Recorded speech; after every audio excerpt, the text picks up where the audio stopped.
नमस्कार, मैं हूं संजय सिंह और आप देख रहे हैं उम्मीद फॉर नेशन। अभी पूरे देश में एक मामला छाया हुआ है जो यूजीसी का एक नया कानून आया था इक्विलिटी लाने के लिए, उसी पे बहुत सारा विवाद खड़ा हो गया है। और उसी विवाद पे अभी सुप्रीम कोर्ट ने हालांकि रोक लगा दिया है, लेकिन फिर भी यह मामला बहुत गरमाया हुआ है। तो हम आज बात करने आए हैं एक ऐसे सबसे पहले तो इनका परिचय दे दें। इनका नाम है गोपाल सिंह जी। ये भाजपा से जुड़े हुए थे, बहुत सालों तक इन्होंने भाजपा में काम किया और लगातार इनका सबसे बड़ा खूबी है कि स्वर्ण समाज के जो हक की लड़ाई है लड़ते आए हैं और उसके लिए किसी भी हद तक जाने को तैयार रहते हैं। जो ईडब्ल्यूएस का जो 10% आरक्षण मिला है उसमें भी इनकी जो राजपूत करनी सेना थी उसकी महत्वपूर्ण भूमिका रही। इन्होंने पूरे देश में ईडब्ल्यूएस की लड़ाई लड़ी है और भाजपा छोड़ने का कारण भी इनका यही था कि जो स्वर्ण समाज की जो लड़ाई लड़ते थे उसमें भाजपा में इनका विरोध होता रहता था। तो सबसे पहले तो हम बात करेंगे गोपाल जी से सिंह जी से कि जो यूजीसी कानून लागू हुआ है उसके बारे में क्या सोचते हैं। जो यूजीसी कानून लागू हुआ है पूरे देश के लिए, जो इक्विलिटी लाने के नाम पे लाया गया है, उसको आप कैसे देखते हैं? सर्वप्रथम तो आपके चैनल को देखने वाले सभी बंधुओं को मेरा नमस्कार। आपको भी देखिए, यूजीसी कानून जिस दिन लागू हुआ ना, उस दिन एक मेरे दिमाग में एक विचार आया कि भारत के सामाजिक समीकरण को अंग्रेजों ने ज्यादा छत विछत किया या इस देश के कुछ तथाकथित राजनीतिज्ञों ने। तो जवाब मिला कि अंग्रेजों से ज्यादा इस देश में सामाजिक वैमनस्यता फैलाने का काम जो है तथाकथित कुछ राजनीतिज्ञों ने किया। जो यूजीसी से देखिए हुआ क्या। अभी मैं यूजीसी का एक टॉपिक से पहले मैं एक बात आपको बताना चाहता हूं।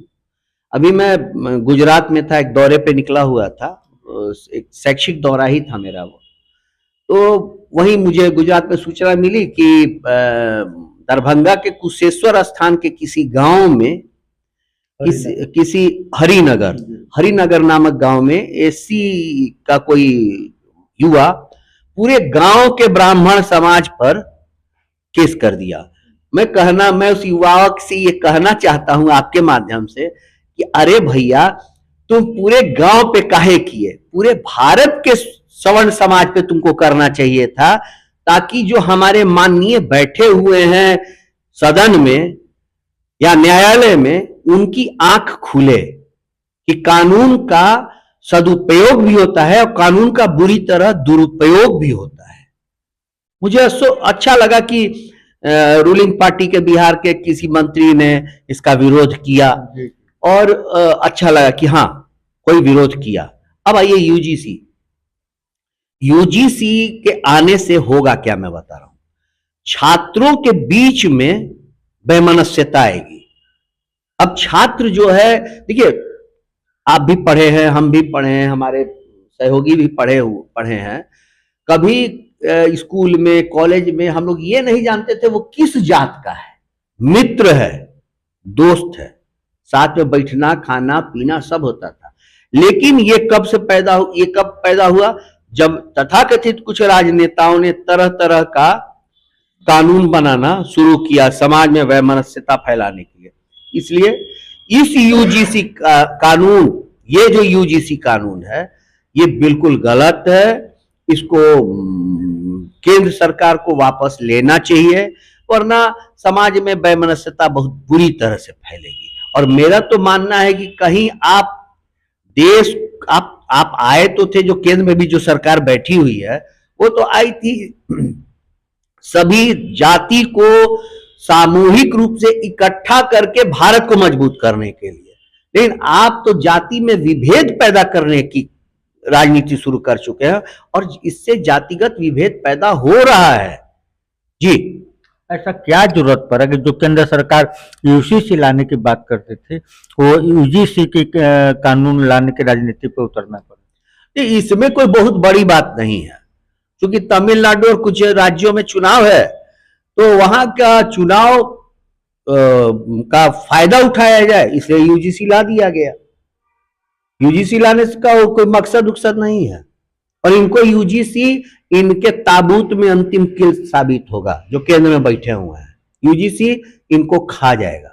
बहुत सारे भाजपा नेता से भी हमारी बात हुई, कैमरा पर तो नहीं आते हैं, लेकिन कहते हैं कि भाजपा का एक कदम जो है बहुत ही आत्मघाती कदम है। इस पर आप क्या सोचते बिल्कुल उन लोगों ने सही बोला है। अगर अगर बोले हैं लोग तो सही बोले हैं। अच्छा, आप हमको एक बात बताइए, यूजीसी में जैसे मेरे बगल में बैठे हुए हैं, ये जिस जाति से आते हैं भी एससी में आता है, एससी में ही आता है ना रामदेव जी। और मेरे अच्छे मित्रों में से है, कभी माझी समाज से है, कभी पूछिए कि इनके चाय के कप में और मेरी चाय के कप में कोई अंतर रहा है?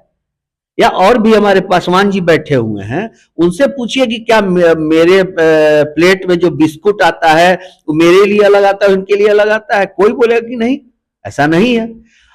वो फीलिंग्स इन नेताओं ने पैदा करने की कोशिश की है, क्योंकि देश महंगाई झेल रहा है, देश में बेरोजगारी है, तो अब इन सब चीजों से दिमाग को भटकाओ, तो समाज को तोड़ो। तो समाज को तोड़ने के लिए क्या करना है? कुछ इसी तरह का हथकंडा अपना करके सामने लाके खड़ा कर देना है। तो अभी हम बात कर रहे थे जो जन सुराज के नेता हैं गोपाल सिंह जी, उनसे बहुत सारे मुद्दे पर बात हुई, खासकर यूजीसी के मुद्दे पर बात हुई, और उनका क्लियर कट करना है कि भाजपा ने जो एक दूसरे जाति को लड़ाने का एक दूसरे के साथ जो ये साजिश रचा है, उसे जन सुराज कभी सफल नहीं होने देगा। तो बने रहे उम्मीदपुर नेशन के साथ। कैमरामैन विकास कुमार के साथ मैं संजीत कुमार सिंह।